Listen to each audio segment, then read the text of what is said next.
Sports update ulit tayo mga ka-YouTube. Magbibigay tayo ng konting reaction sa naging panalo ni Dave Apolinario laban dito kay Brian Musinos.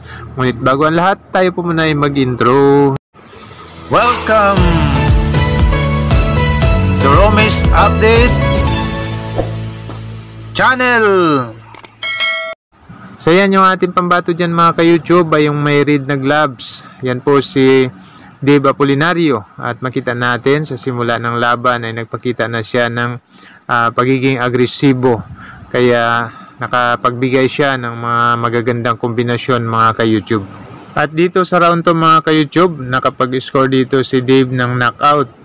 Ayan kung ating titignan, bumitaw ng lip overhead itong si Brian Musinos at mayroong body shot doon si Dave Apolinario na naging sanhi ng pagbagsak ni Musinos, kaya siya nabilangan ng ating referee mga ka-YouTube.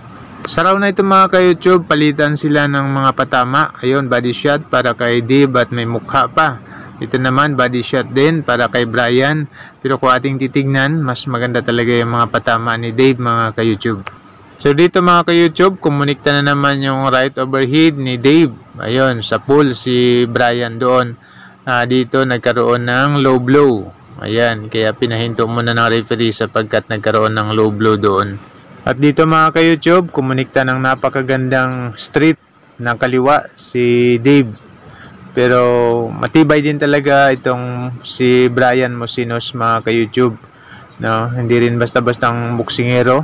Ayun, nakasapul na naman doon. Ayan o, ganda ng pagkatama ni Dave. Pero hindi rin bumagsak si Brian. Ayun no, panibagong straight na naman. No? Bagamat iniinda niya rin, kaya lang parang nababantayan niya no, na sasabayan niya, napapaanuran niya. Ayan, nakatama rin doon si Brian.